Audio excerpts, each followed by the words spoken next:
leadership, someone who will declare a national housing emergency, to mobilize resources, to protect renters, and to measure success by homes built and lives changed. Thank you, Mr. Speaker. The honourable member for West Vancouver, Sunshine Coast, Sea to Sky Country. Mr. Speaker, I rise today to honour the extraordinary life of Vi Rooden, who recently passed away at the age of 102. A World War II veteran, mother, friend, and tireless community activist, Vi believed that if you see injustice, you must act, and she lived by that principle. In 1978, after learning of abuses in the women's prison system, she famously phoned the Attorney General at home and made it clear she would go to the press if action was not taken. He called back, listened, and a royal commission was launched, leading to meaningful reforms. In 1980, Vi raised the funds to establish British Columbia's first counseling center for sexually abused children. That initiative grew into Act 2 Child and Family Services, now a $25.5 million nonprofit serving Vancouver and the Fraser Valley. Even in her later years, Vi never slowed down. At 101, she volunteered during the federal election campaign, as she had throughout her life, making hundreds of calls because she believed participation mattered. The world needs more people like Vi Rooden. May we honor her life by carrying her compassion forward. The honourable member for Niagara South. Mr. Speaker, if the government was really serious about building faster, it should start with opportunities already in front of it. I have one that is truly shovel-ready, restoring wharves 17 and 18 on the Welland Canal in Port Colborne. For more than 20 years, this critical infrastructure has sat broken. During that time, the City of Port Colborne, shipping companies, port authorities, and private investors have all been ready to move, but they're still waiting on the St. Lawrence Seaway and Transport Canada to act. Federal funding has already been partially committed. The Liberals talked a good story for over 10 years on this project, but failed to hit the finish line. In the meantime, we're waiting. Every year of delay costs us real economic opportunity. Restoring these wharves could create well-paying local jobs, strengthen domestic supply chains, and position Port Colborne as a strategic industrial hub while helping protect Canada's economic sovereignty. This project is shovel-ready. The partners are ready. The benefits are clear. It's time to pull the trigger and get the job done. The honourable member for Quebec Centre. On January 1st, my friend and canoe camping companion, Ari Dorian, left us all too early after a courageous battle with cancer. Passionate about local news and an ardent defensor of Quebec culture, Mr. Provence held management positions at TVA, Télé-Québec, and Cogeco. He also founded La Presse Télé, which produced several well-known series, including Les Parents, Les Chefs, and En Direct de l'Univers. He led it, of the daily newspapers Le Nouvelliste et Le Soleil, and presided over the creation of the Fonds Québec Culture. Passionate, honest, and loyal in both friendship and business, Andre had a knack for spotting talent and helping it flourish. On behalf of all the members of this House, I offer his partner Rachel and his sons Paul, Bruno, and Francois our deepest condolences. The honourable member for Calgary-Crowfoot. Mr. Speaker, 10 years ago, this government campaigned on a promise to run, quote, modest deficits of less than $10 billion to fund historic investments in infrastructure, unquote, and then let the budget balance itself. For 10 years, they ran increasing deficits, failed to build the infrastructure, ignored the promise, and claimed that all that really mattered was declining debt to GDP. In 2024, the then finance minister said that the then $42 billion deficit was a line she would not cross.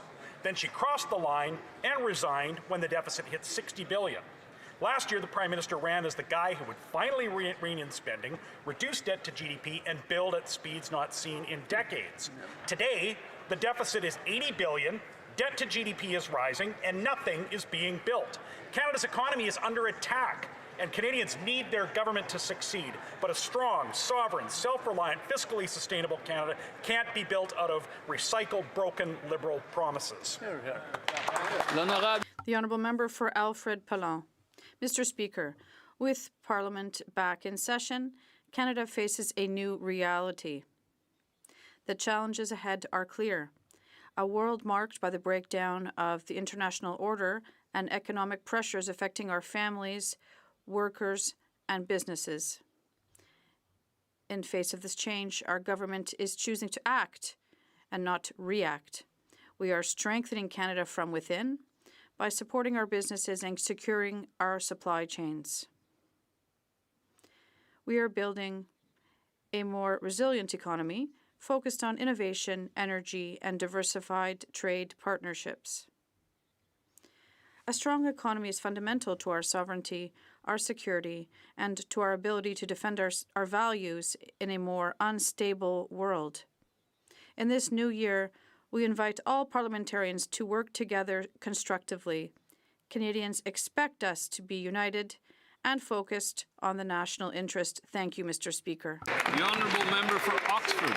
Mr. Speaker, despite our differences, one truth still unites Canadians: the strength, resilience, and the talent of our people. And Oxford is home to many of these superstars. From the hallways at Ingersoll District Collegiate, astronaut Jeremy Hansen is reaching beyond the stars as he looks to make history as the first Canadian to go to the moon. Ingersoll's Ella Shelton will be representing Team Canada at the for the women's hockey team at the Olympics in Italy. For them, it's more than just a milestone. It's more than just a personal celebration. It's about reflecting on our community and what we stand for. We work hard. We stand strong. We help one another. We innovate, we lead, and we create opportunities for others to succeed. Colleagues, join me in wishing Jeremy and Ella every success in the exciting weeks ahead, because we are proud of Canada and the best is yet to come.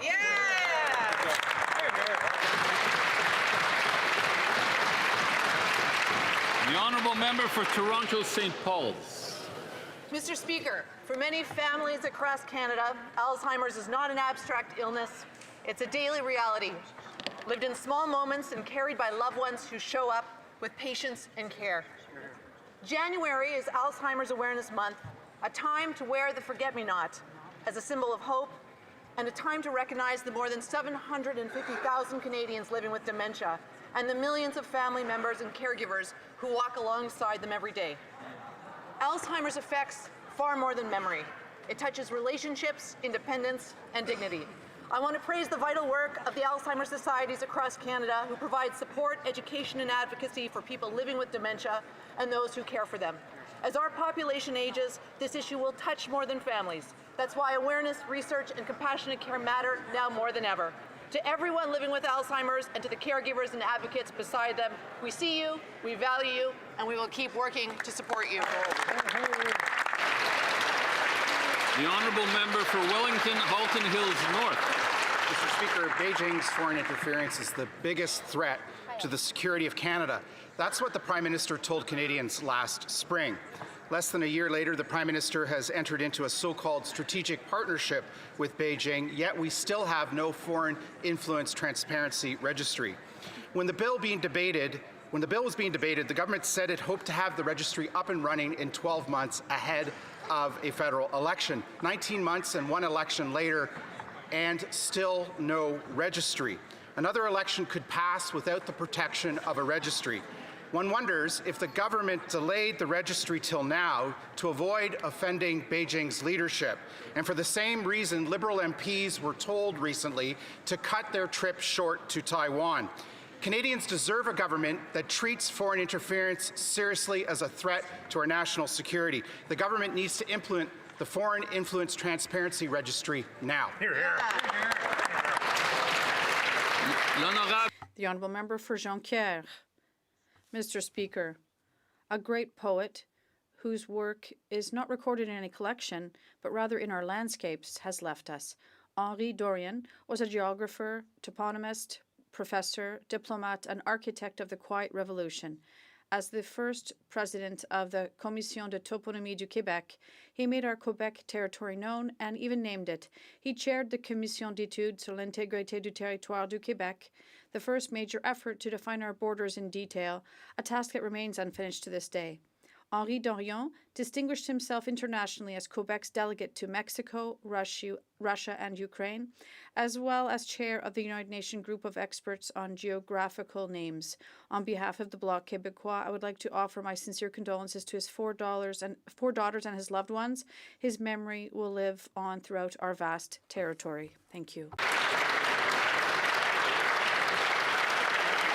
L'honorable député. The honourable member for Mount Royal. On September 11th, 2001, I was in New York when terrorists attacked the World Trade Center. I saw the bravery and solidarity and shared the anguish firsthand. As a Canadian, I was incredibly proud of how we rose to the occasion to support our closest friend and ally. From the hospitality showed by the people of Gander, to fundraising campaigns to support the victims, to our government being the first one to suggest that NATO invoke Article 5, we were there for the United States. And as we have for generations, our troops bravely fought side by side with Americans in Afghanistan. More than 40,000 Canadians served in this conflict. 158 of our soldiers died and over 2,000 were injured. I know that members of this place will want to join me in extending our deepest respect and gratitude to the men and women who served. Canadians will never forget their sacrifice. Our American friends should not forget it either. Hear, hear.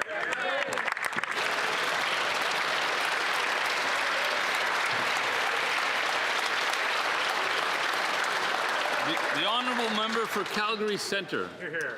Mr. Speaker, announcements are easy. Organize a press conference and tell the hungry crowd of reporters all the great things you're going to do. Getting things done requires work. If this Liberal government were judged on its announcements, then this country would be riding a 10-year wave of success. Sadly, not so. For announcements to translate to results, economic activity and paychecks for Canadians, something has to get delivered. Over 10 years of not delivering has left Canada as the economic laggard of the developed world. Conservatives worked with the government to amend and pass Bill C-5, giving the Prime Minister incredible powers to approve projects quickly. What are the outcomes? No projects have been approved, and they haven't removed a single regulatory barrier. This smoke and mirrors show must end and action must begin. We've introduced a motion to pass the Canadian Sovereignty Act. Will the government work with us and agree to support our motion to repeal the Federal Industrial Carbon Tax and the Oil Tanker Moratorium Act? L'honorable député de Vaudreuil. Honourable member for Vaudreuil. Mr. Speaker, next week, Canada will write a new page in its space history with the Artemis 3 mission. For the first time in more than 50 years, humans will leave Earth's orbit and head for the moon. This is an important moment not only for science, but for Canadians and all of humanity. Artemis 2 represents the next great chapter in Canadian space exploration. Following in the footsteps of great Canadians like the late Marc Garneau, Roberta Bondar, Chris Hadfield, David Saint-Jacques, and so many more, and built on the unprecedented collaboration between NASA and the Canadian space engineers and scientists, Colonel Jeremy Hansen will break barriers by becoming the first Canadian and the first non-American to travel around our moon. On behalf of all members of this House and all Canadians, I wish Colonel Hansen and the Artemis 2 crew a safe journey and a successful mission. You carry the pride of everyone in this House and all Canadians with you. Godspeed.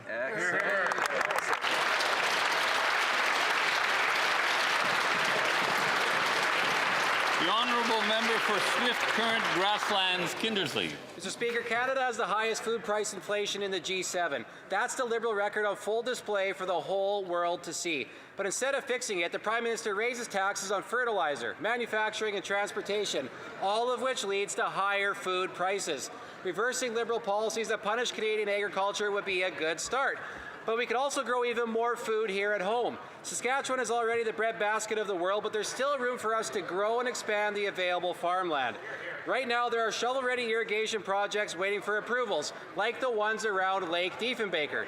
The Westside Irrigation Rehabilitation Project alone would open up 100,000 acres of irrigated land to grow more food and specialty crops. Studies show this project will add $13 billion to our GDP, create 80,000 jobs, and generate over $1 billion in tax revenue. The Liberals have so much to learn from rural Canada. This is one of many promising resourceful projects that we want to build in Saskatchewan. And all the government needs to do is let our farmers and industry do what they've always done best and lead the way forward. The honourable member for Trois-Rivières. Mr. Speaker, today I would like to highlight the exceptional work of the organizing committee for the 59th Quebec Games finals held in my riding of Trois-Rivières, bringing together more than 3,500 athletes from across Quebec. They aimed to receive a donation of $1,000 to Excellence Sportive Mauricie. And thanks to tight and responsible management, $350,000 will ultimately be donated to promote sports in our region. The Games also generated nearly $29 million in economic spin-offs for the region. And above all, none of this would have been possible without the involvement of 2,318 volunteers. Their commitment was at the heart of these extraordinary games.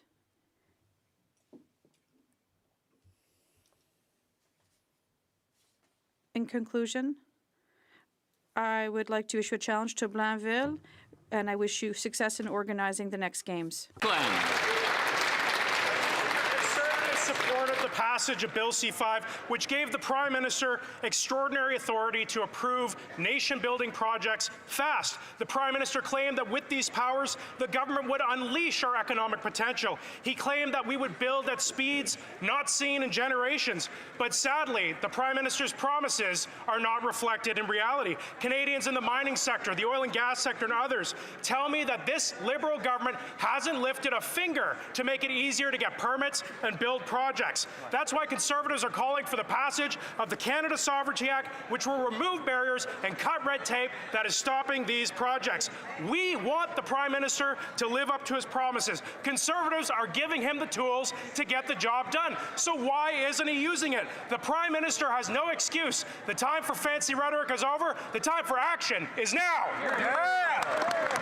The honourable member for Etobicoke Lakeshore. Mr. Speaker, I rise today to celebrate the close and growing relationship between Ireland and Canada.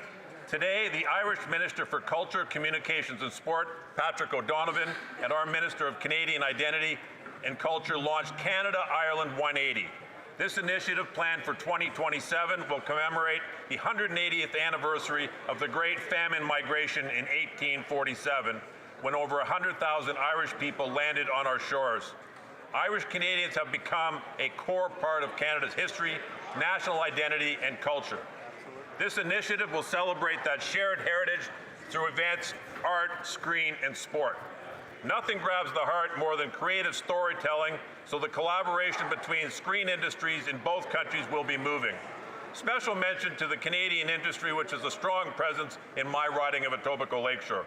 We will celebrate Gaelic sports, but the gloves might come off if we meet in the World Cup. But we will hug and toast each other after the competition, as family does. Sláinte. Oral questions, questions orales, l'honorable. The honourable member for Louis Saint Laurent, Akiawenrak.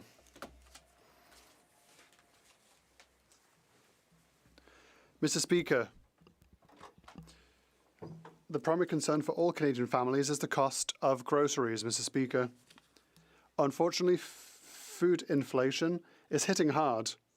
6.2%, the worst inflation in the G7. And one of the factors is the Liberal fuel tax, which costs families up to $1,000, according to the PBO. We Conservatives want to help families, want to work with the government. Is the government ready to abolish this Liberal tax to allow Canadian families to breathe? The Honourable Minister for Finance.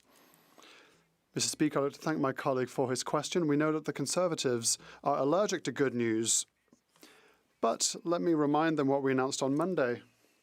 On top of the new benefit for groceries and essential goods, $500 million for the Strategic Response Fund to help the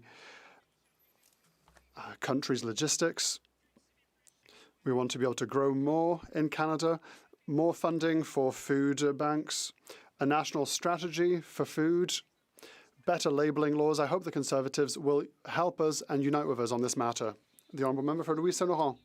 Mr. Speaker, the issue is that the Minister is strong in rhetoric but not in results. 2 years ago, he was proud of assembling groceries, and what happened since? The worst food inflation in the G7. What he does doesn't work. That's why 2.2 million Canadians have to go to food banks. in Neuchâtel, on Boulevard Bastien, Amélie and Frédéric, there's been a 31% increase in food bank use. We need to directly help families. A good way to do that is by abolishing the Liberal gas tax. Will they do it for the good of all Canadians? The Honourable Minister for Finance. Mr. Speaker, my colleague is known for his rhetoric, but on this side of the House, we're known for action. On Monday, what we announced, Mr. Speaker, was a new benefit for groceries and essential goods. The Conservatives can laugh as much as they want, but 12 million Canadians will benefit at the end of the month because Canadian families, Mr. Speaker, expect responsible action in this House. Will the Conservatives rise to the challenge, and will they support the government to help Canadians? The honourable member for Edmonton Gateway. Mr. Speaker, Canada now has the worst record of food inflation in the entire G7, with grocery prices up 6%. That's an extra $1,000 per average family in Canada to buy groceries, and costs have doubled since this Prime Minister has taken office. That's twice the rate of food inflation than the United States, and over 2 million Canadians a month are having to go to food banks. But the Liberals continue to pile on with the cost with their industrial carbon tax and the fuel standard tax. When will they finally deliver real and permanent relief for Canadian families? The Honourable Minister of Environment, Climate Change and Nature. Mr. Speaker, you might want to know that the member for Battle River Crowfoot represents the second largest canola producing riding in all of Alberta. The Advanced Biofuels Association of Canada says that the clean fuel regulations will create or preserve the average farm revenue by $60,000. That is money in the pockets of farmers in the member for Battle River Crowfoot's ridings. Why is he not standing up for the farmers in his ridings? Because we are. The honourable member for Edmonton Gateway. Mr. Speaker, Canadians have heard this all before. Band-aid solutions that the most Canadians won't even qualify for. Families need real action that actually lowers cost of food at the grocery store. Conservatives are ready to fast-track any legislation that will help deliver real results for Canadians. When will the Liberals get serious about tackling food inflation and introduce legislation to permanently scrap the industrial carbon tax and fuel standard tax that are driving up the cost for farmers, truckers, and every family trying to put food on the table? Honorable Ministre des Finances. Mr. Speaker, the Conservatives are good talkers, but they have a short memory, I can tell you, Mr. Speaker. Because on Monday, Canadians have noticed what's happening, Mr. Speaker, that they're going to have a rebate for grocery and essential. But in addition to that, and let me help them for the householder, so they don't forget to tell the constituent, there'll be $500 million from the Strategic Response Fund to strengthen food production in the country, immediate expensing for greenhouses, additional funding for food banks, a national food strategy, work toward a standard price unit. Mr. Speaker, instead of shouting in the House, they should get on board, support Canadian, and make this country. The honourable member for Middlesex, London. Inflation is up 6.2%, the highest in the G7, and grocery prices are rising twice as fast since this Prime Minister took office. Families will pay over $1,000 more this year just to eat. Farmers, truckers, and food processors have been clear. The Liberals' industrial carbon tax and their new fuel standards tax are driving up costs from field to fridge. Conservatives were ready to act. So will this Liberal government work with us to scrap these taxes, boost grocery competition, and cut red tape for our farmers? Honourable Minister of Jobs and Families. Mr. Speaker, all fall, these Conservatives across the aisle quoted Canada Food Banks time and time again in their litigation on the cost of food. And now when the government steps up to help 12 million families, Mr. Speaker, with up to $1,900 to pay for those very costs of food, they are fighting against it. Why can't these Conservative MPs listen to their constituents and get out of the way and help those very Canadians they claim to care about? The honourable member for Middlesex, London. Mr. Speaker, here's the cold, hard truth. If two parents work full-time and they make over $14.87 an hour, their families get nothing. That's right, you heard me. Most families won't even qualify for this rebate. So once again, the Liberals gaslight Canadians while we see 2.2 million visits to food banks every single month. Liberal taxes and policies are what's driving up the cost of food. Recycling their broken policy does nothing to lower it. So when will the government stop pretending that rebates will fix inflation and instead deal with the root cause? The Honourable Minister of Job and Family. Mr. Speaker, these Conservatives like to talk about making life affordable, but every time Canadians ask for help and the government provides that help, whether it's through affordable childcare, which, by the way, Mr. Speaker, saves families up to $16,000 a year, or the school food program, which reaches families all across the country, or this new tax benefit that will help 12 million Canadians, they say, oh, that's not exactly the right thing. They have no answers, Mr. Speaker, not for their constituents, not for any Canadian. L'honorable député de Belleuil-Chambly. Mr. Speaker, yesterday the Prime Minister said that China had made commitments to remove tariffs on Quebec pork. The industry had never heard about that. They were surprised, but pleasantly so, and we understand. This morning, Antoine Trépanier tells us that this is simply not true. Mr. Speaker, you can't do that to someone. Create false hope. Can the government confirm that there is or there is no agreement on pork with China? The Honourable Minister for Foreign Affairs. Speaker, the reality is nous continuons d'engager. We continue to work with our partners, all members of the industry, with pork, beef, canola, agriculture as a whole. At the same time, we will continue to diversify our supply chain for our internal economy. That is in the national interest, and that is our plan on this side of the House. The Honourable Member for Belleuil-Chambly. Pork, we just need something, even just a noise. But there isn't even an oink in the agreement. The Prime Minister is apparently the second coming of God. He said, I have a deal with China on pork. Will the government at least let us know, using the word pork, somewhere in their answer, to say that there is a priority being established to removing tariffs on pork? Because Quebecers are the biggest purchasers of electric cars, so we are interested in this deal. The Honourable Minister for Foreign Affairs. As I said, Mr. Speaker, we have had discussions with China on a number of sectors of our economy, including pork, including beef, including canola, and every single time we continue to say that we are working in Canada's interest. We want an agreeable agreement for our pork sector and our economy as a whole. That is our strategy on this side of the House. The Honourable Member for Belleuil-Chambly.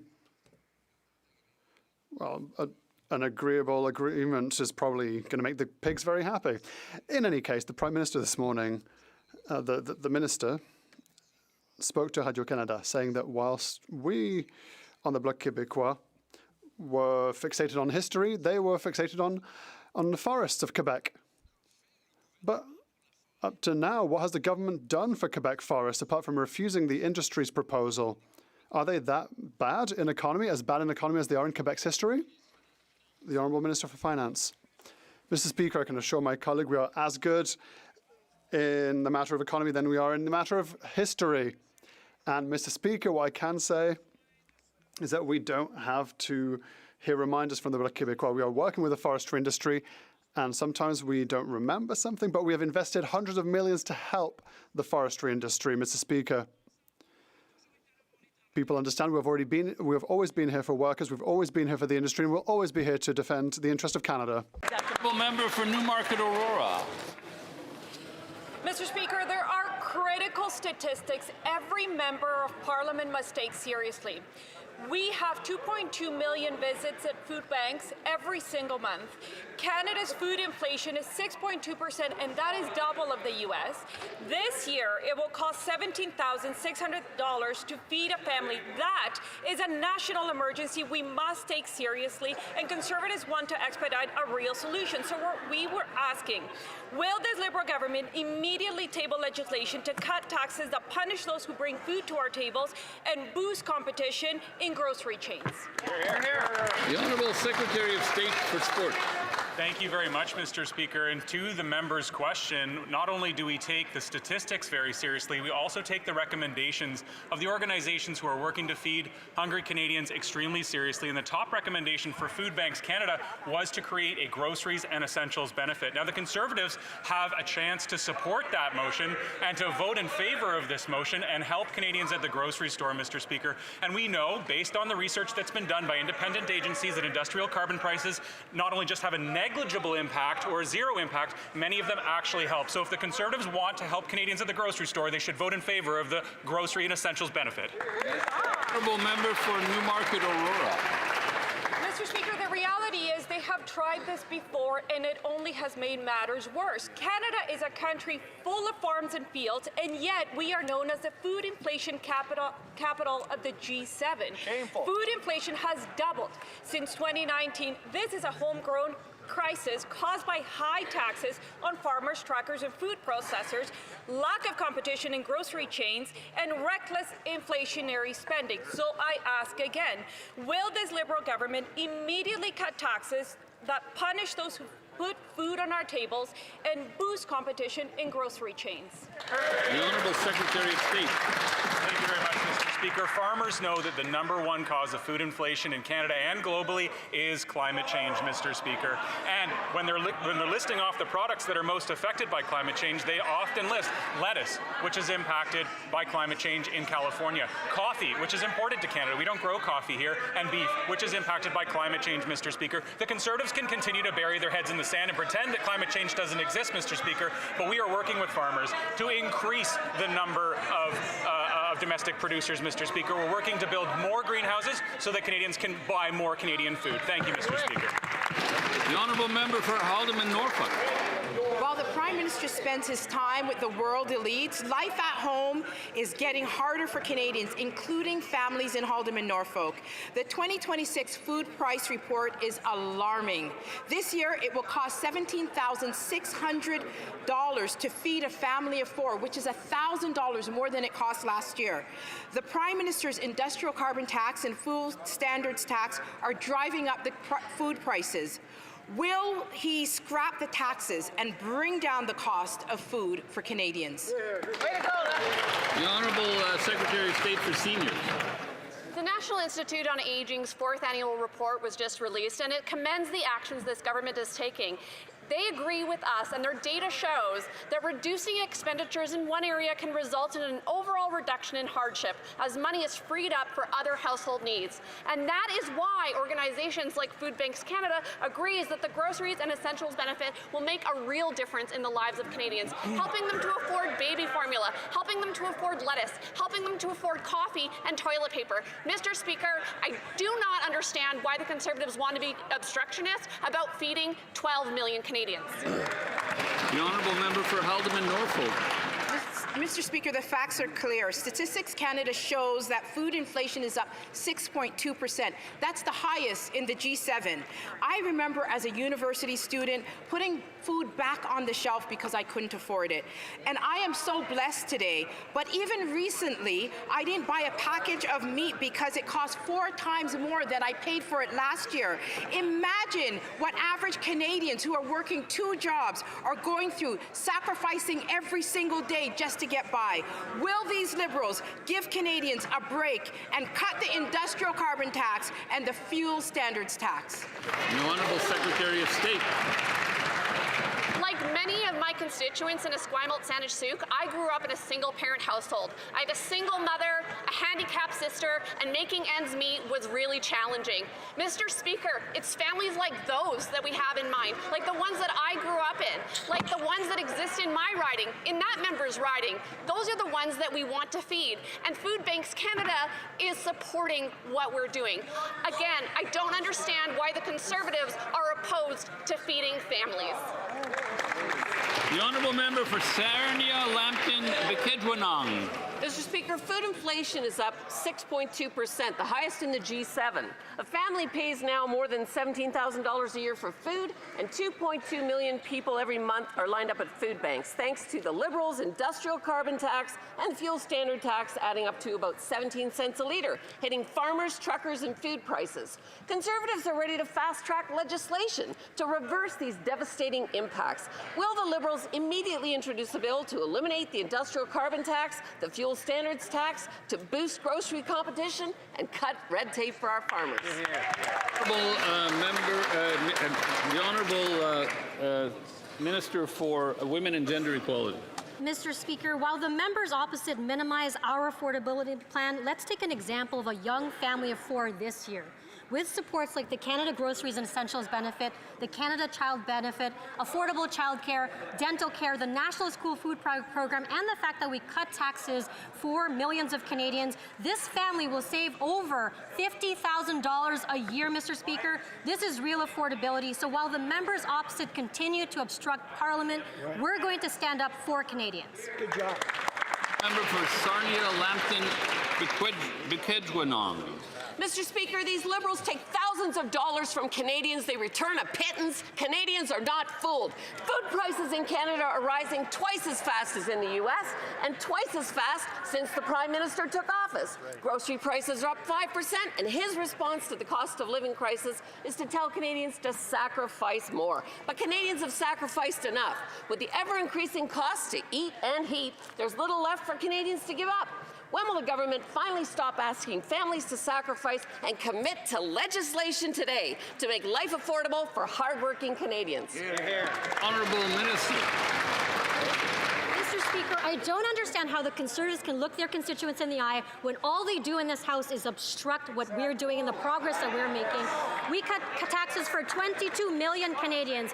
We're making the National School Food Program permanent. This is going to help 400,000 kids eat healthy eat healthy meals at school. And we're saving families $16,000 per year through the affordable childcare. Mr. Speaker, we're providing relief for 12 million Canadians through our Canada Groceries and Essentials Benefit. This is going to make a real difference, especially for families in my riding of Mississauga-Streetsville. Thank you, Mr. Speaker. The Honourable Member for King Vaughan. Mr. Speaker, seniors are choosing between medication and groceries. Food Banks Canada has reported 2.2 million visits in a single month. 8.3% are seniors, up from 6.8%. Food inflation is the highest in the G7. Canadians need our help. Conservatives have proposed real solutions. Eliminate the industrial carbon tax, eliminate the fuel standard tax, and cut red tape on farmers. Will the Prime Minister show compassion for Canadians and work with us to provide real relief, yes or no? The Honourable Secretary of State for Seniors.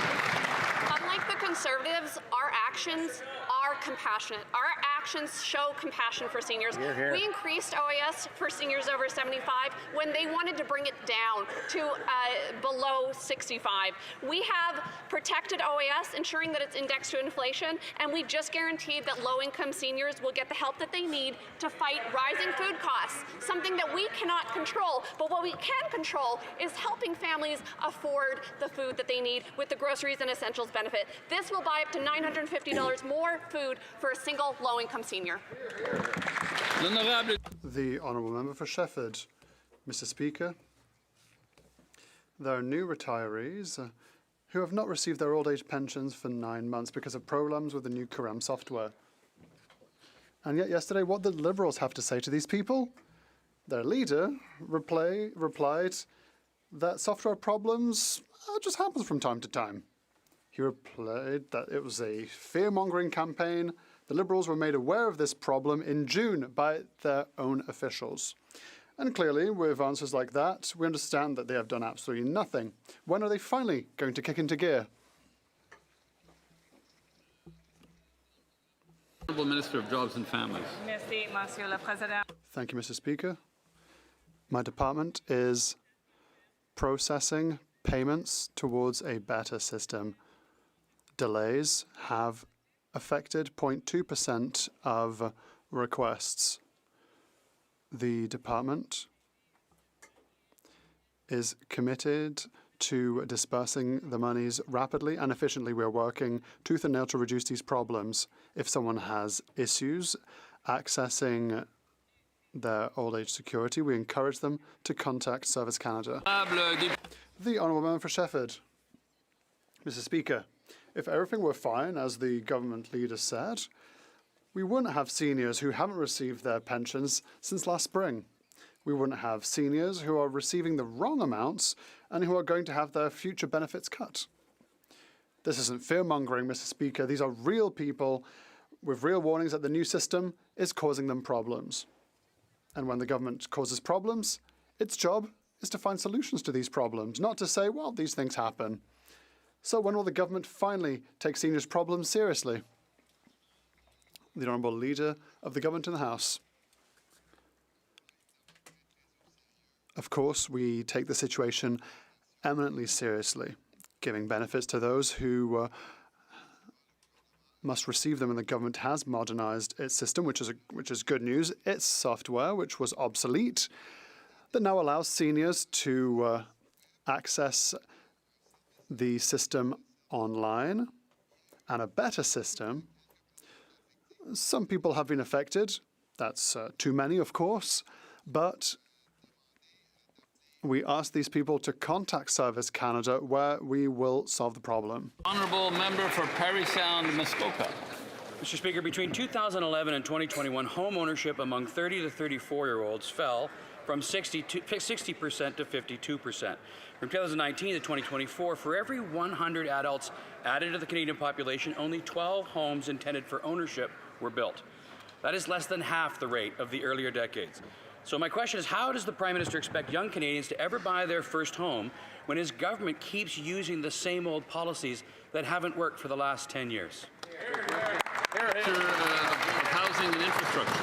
Thank you, Mr. Speaker. Well, the good news is that our government has brought forward the first-time homebuyers GST break, which is up to $50,000 off of their first home purchase for young Canadians. This is a new measure. It was stalled in the fall session by the opposition, unfortunately. We're ready to bring this forward, Mr. Speaker. We're ready to deliver affordability for young Canadians. Hear, hear. Member for Parry Sound, Muskoka. Well, Mr. Speaker, new home sales are down 45% in the GTA and 56% in Vancouver. And I'll tell you what, rebates don't matter to first-time home buyers if no homes are getting built.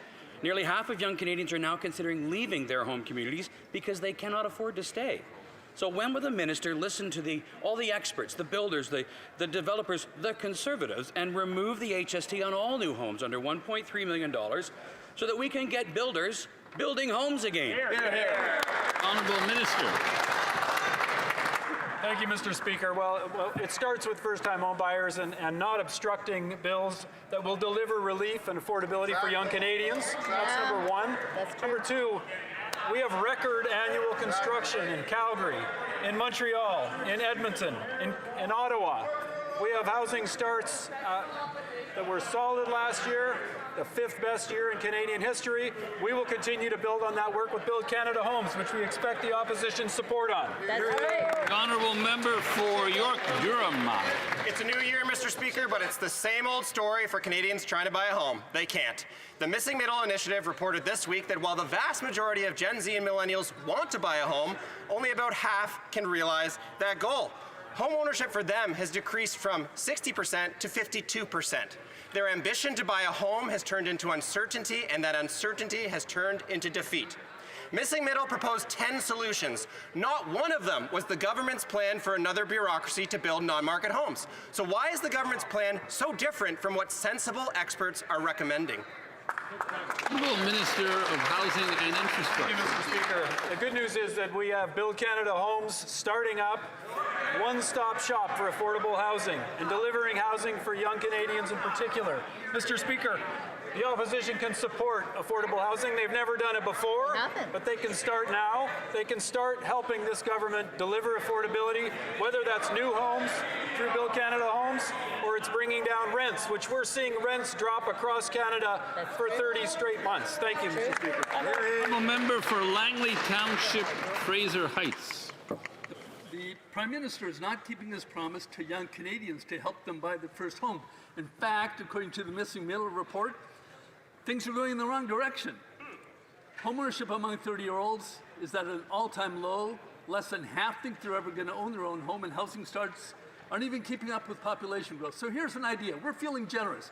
Why doesn't the Prime Minister adopt our policies to cut bureaucracy so that homes get built and first-time Canadians can buy their first home? Thank you. Great job. The Honourable Parliamentary Secretary to the Prime Minister. Speaker, I have a great idea to the member opposite. This government has put a series of measures in place to help support young Canadians getting into their first-time home, to be able to build more housing supply in this country, whether or not it's Build Canada Homes, whether or not it's removing the GST up to $50,000 for new home buyers buying their first home. The Conservatives obstruct at every single pass. So that member has to go back and ask his constituents and answer to his constituents why they are standing in the way of the progress this government is seeking to advance. There's important measures in C-15. They should get on board and actually get a part of the solution, Mr. Speaker. The Honourable Member for Côte-du-Sud, Rivière-du-Loup, Katascomic-Témiscouata. Mr. Speaker, the housing crisis being felt in the streets and homes of Quebec. Families are having to choose between rent and groceries. Young people are delaying their life plans because they can't afford an apartment.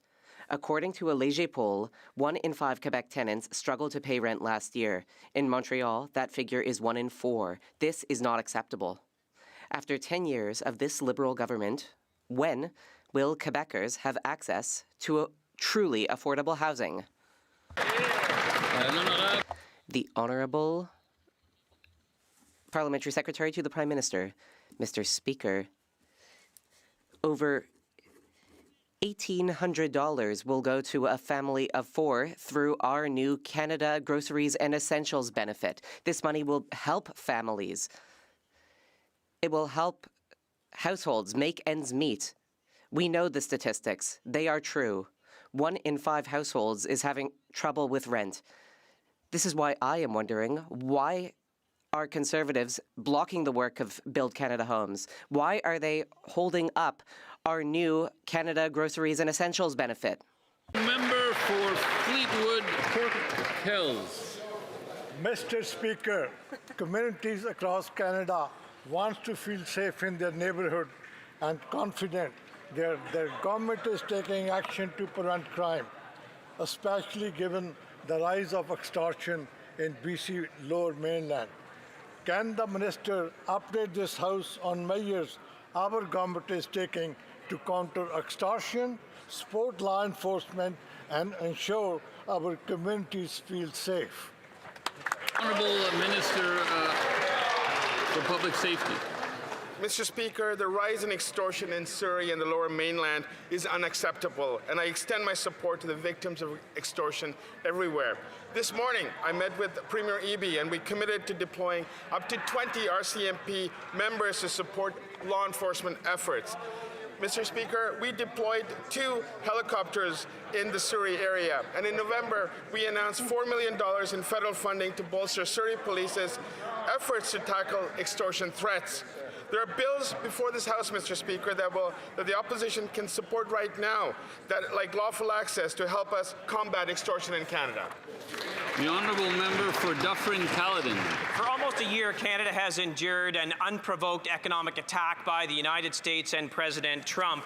Conservatives worked to fast-track Bill C-5 that was supposed to fast-track nation-building projects. Unfortunately, it hasn't fast-tracked anything. Not a single new project has been approved. Not a single shovel has gone into the ground. There is an alternative. The Conservative Sovereignty Act would repeal anti-development legislation. It would speed approvals. It would create economic opportunity for Canada. Businesses and provinces that invest will be rewarded. Why won't the Liberals support this bill so that we can lessen our dependence on the American. The Honourable Government House Leader.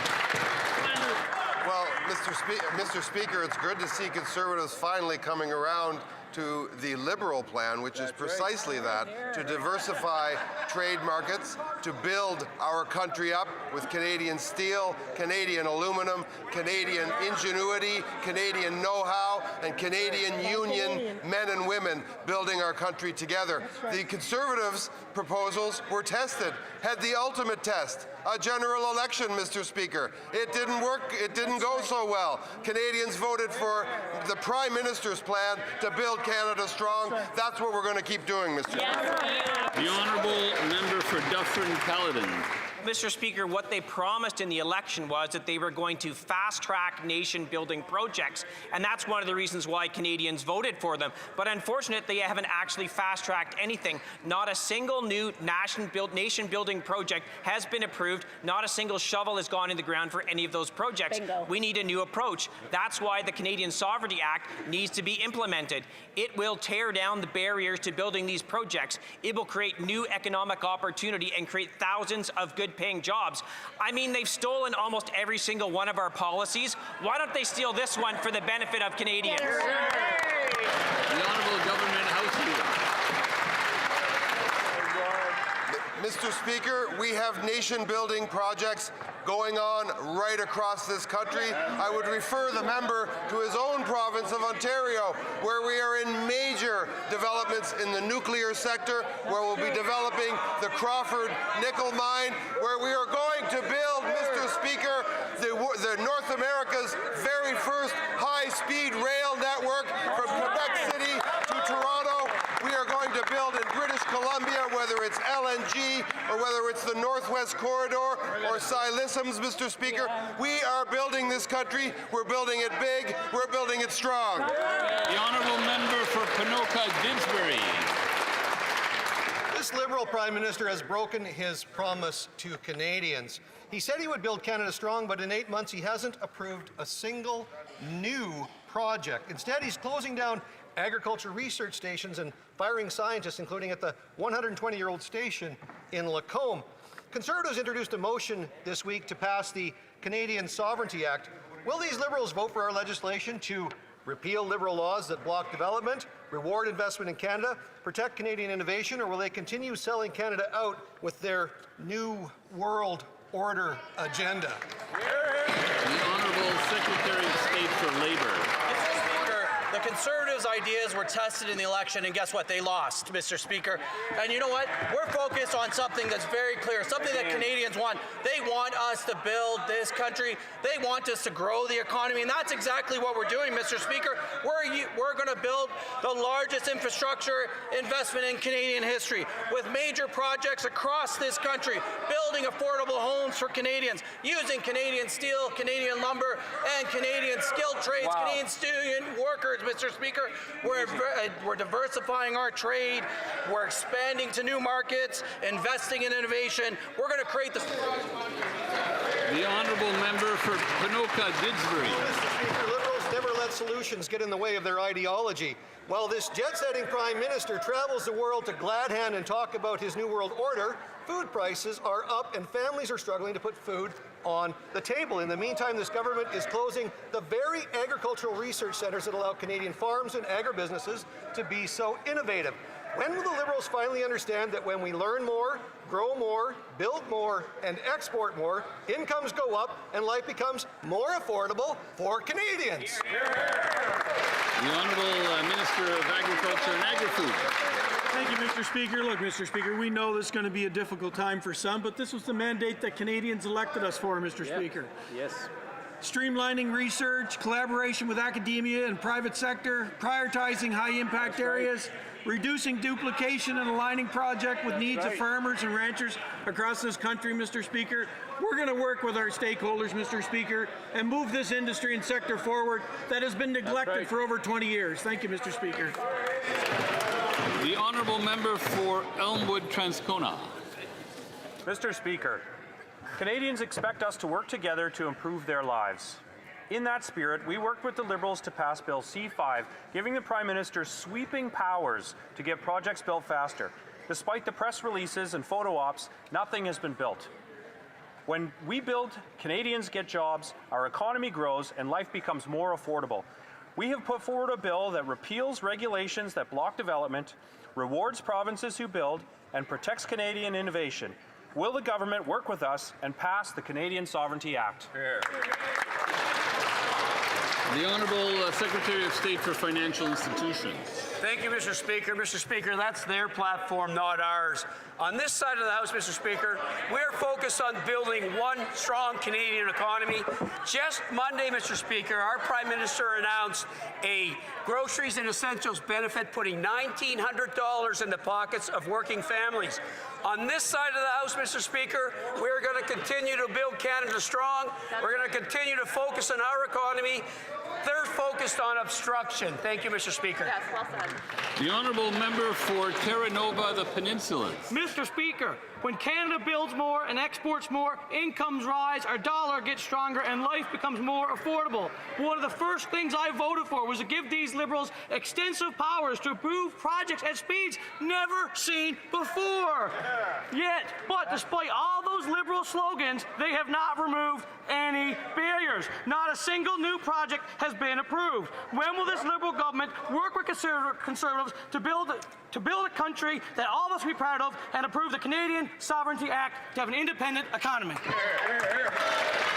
Honourable Minister of Fisheries and Oceans. Thank you, Mr. Speaker. And here we go again. Another round of just canned notes that doesn't address what this government is actually doing. It is another example of obstruction.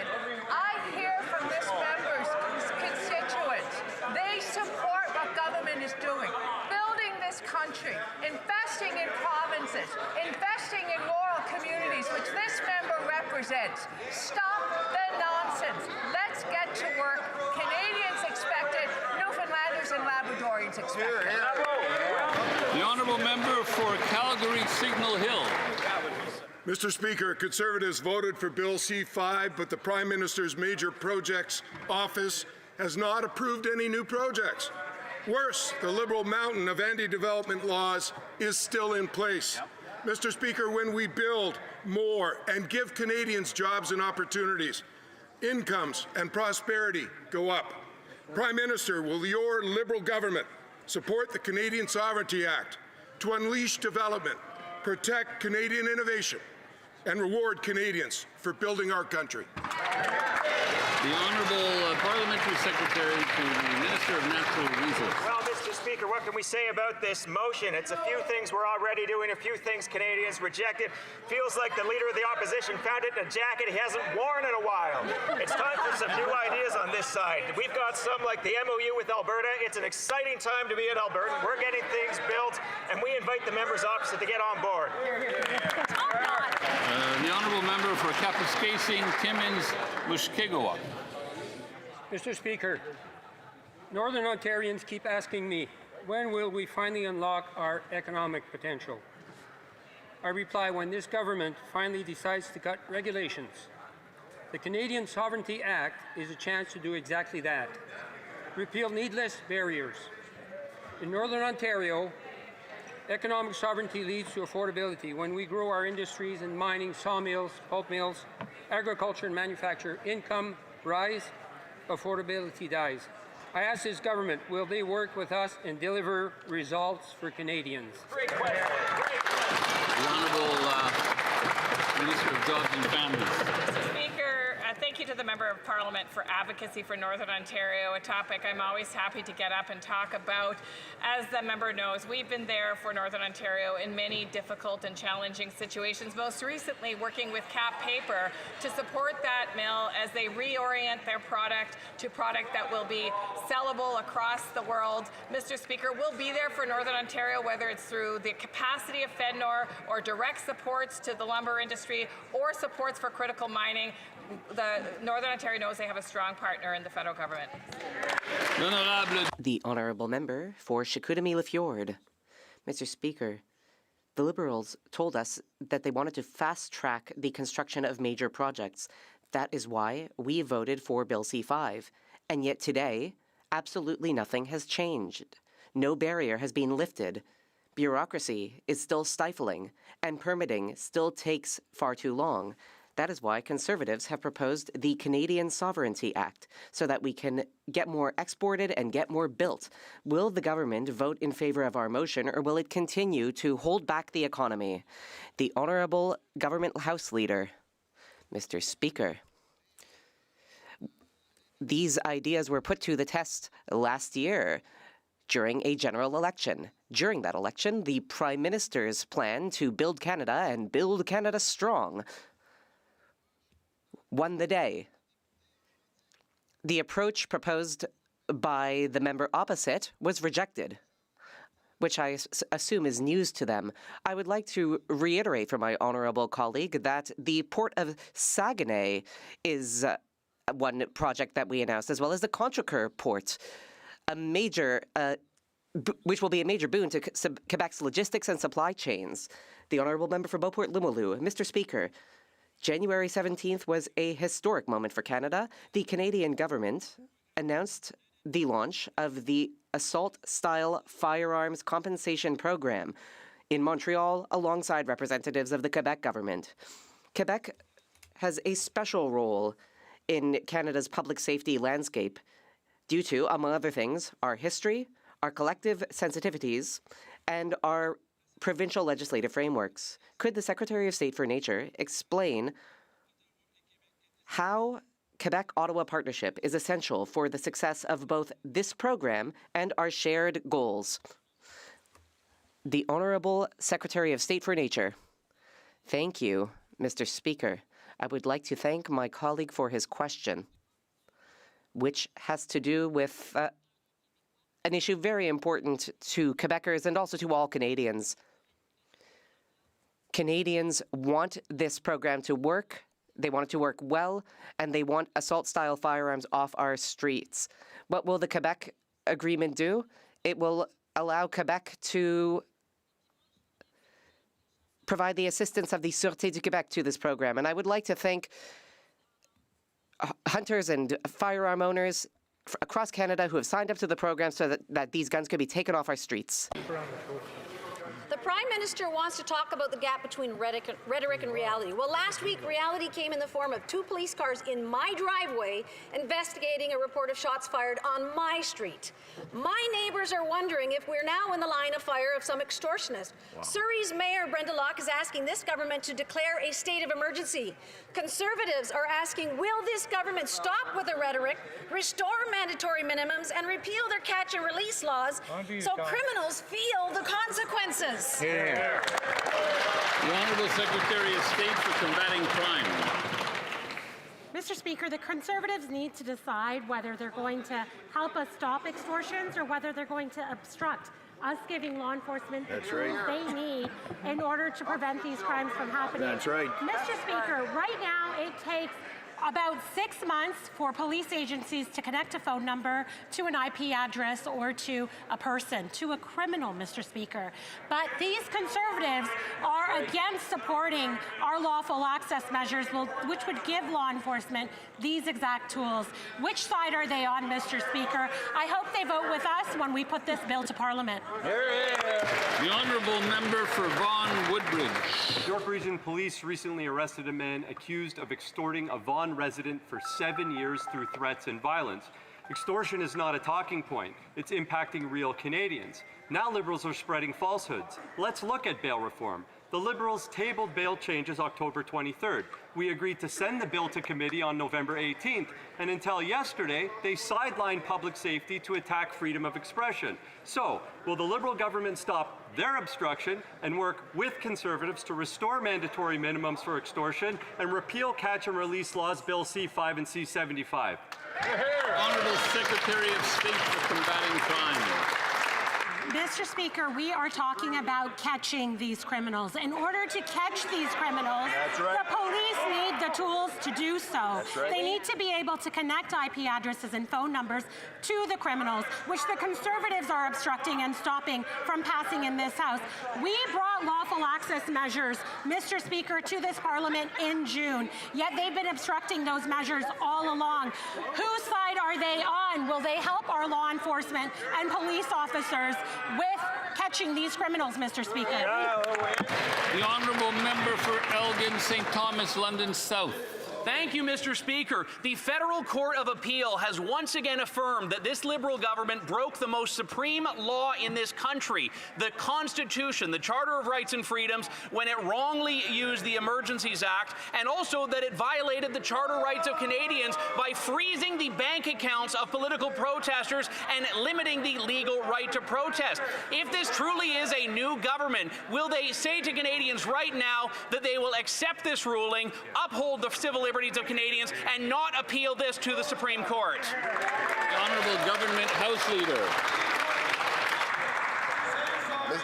Mr. Speaker, as a proud resident of the National Capital Region, I can only but lament this member's repeated, and I will give him this, he's been consistent on this, his repeated endorsement of the occupation of this downtown, of the disturbance and unbelievable annoyance that this created for residents of downtown Ottawa, and of the fact that it was an unlawful demonstration, Mr. Speaker, that ultimately was ended by the good graces and very Canadian model of cooperative law enforcement, Mr. Speaker. The honourable member for Peterborough. Thank you, Mr. Speaker. On Monday, the Prime Minister announced new measures to put money back in the pockets of Canadians, including the Canada Groceries and Essentials benefit, which I know will mean a great deal to my constituents in Peterborough and Canadians across the country. It also included new measures to improve our domestic production and enhance food security in Canada. As a farmer, I can't stress enough just how important this is. Now more than ever, Canadians want food made and produced right here in Canada. Can the Minister of Agriculture please explain what Monday's announcement will mean for our producers and for security in Canada? The Honourable Minister of Agriculture and Agri-Food. Thank you, Mr. Speaker. I appreciate my honourable colleague's question. She gets it as a farmer, Mr. Speaker. Canadians want access to Canadian-grown food, and our world-class farmers, producers and ranchers are ready to deliver. On Monday, our new government announced immediate expensing for greenhouse buildings. This will allow producers to fully write off greenhouses that become available for use before 2030. We are developing a national food security strategy, investing $20 million into a local food infrastructure fund, and much more. Simply put, Mr. Speaker, we're improving affordability for more than 12 million Canadians and building a more domestic, resilient food system here at home. I hope the Conservatives can agree. The honourable member for Cowichan, Malahat, Langford. Mr. Speaker, forestry families on Vancouver Island are struggling. The Crofton Mill closed, the Atlee Mill closed, Chabanus Mill curtailed to the end of 2026. Hundreds and hundreds of jobs are lost, but more importantly, already struggling families are now facing dire consequences. This government's handouts and subsidies are not helping those affected and will not save this critical and renewable resource industry.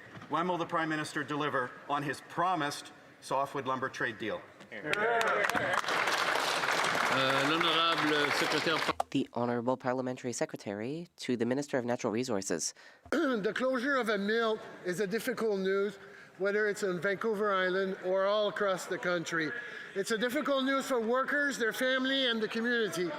The federal government has come forward with support for the sector. We urge the provincial government to work with us as partner to protect these jobs.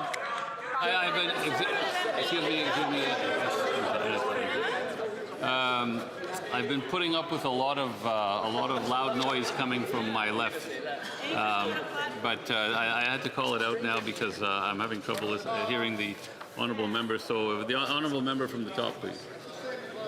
Thank you, Mr. Speaker. We really, it's a difficult news, the closure of any mills, whether it's on Vancouver Island or anywhere in the country. And we've come forward with a lot of support from a financial perspective. We work with the provincial government as partner to protect these. And they may have missed the news that we announced a forest sector transformation task force by the industry. They've already met, and they're formulating recommendations for the government for the future. We will continue to examine every option available. I urge the member to work with us on those options. The honourable member for Saanich, Gulf Islands. Thank you, Mr. Speaker. And my question is to the Honourable President of the Treasury Board. With massive cuts being made to our civil service, how can the government justify threats to public health and safety as outlined today by the Public Service Alliance of Canada? Specifically in my community, we're very concerned as across a number of departments, believe it or not, workers involved in marine emergency response to oil spills have all been laid off. How does the government justify this? The Honourable President of the Treasury Board. Mr. Le President, I thank my honourable colleague for her question. Canada's new government is taking a responsible approach to renewing the public service, focused on efficiency, sustainability, and respect for those who serve Canadians. New incentives are being introduced to support workforce renewals and to manage adjustments primarily through voluntary measures. Budget 2025 also proposes a measures reduction in up to 1,000 executive positions over the next 2 years to ensure leadership structure remain aligned with operational needs. Thank you. I wish to draw the attention of members to the presence in the gallery of the Honourable Miles McDougall, Minister of Advanced Education for Alberta.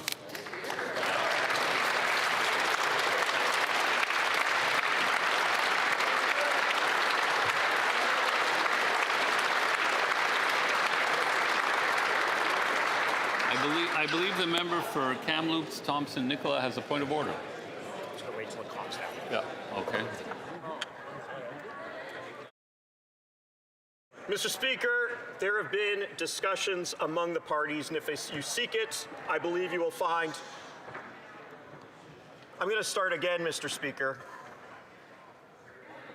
Mr. Speaker, there have been discussions among the parties, and if you seek it, I believe you will find unanimous consent to adopt the following motion. That, notwithstanding the order made Wednesday, December 3rd, 2025, Bill C-225, an act to amend the Criminal Code, be withdrawn from the Standing Committee on Justice and Human Rights and referred to the Standing Committee on the Status of Women. All those opposed to the honourable member moving the motion will please say nay. Agreed. The House has heard the terms of the motion. All those opposed to the motion will please say nay. Carried.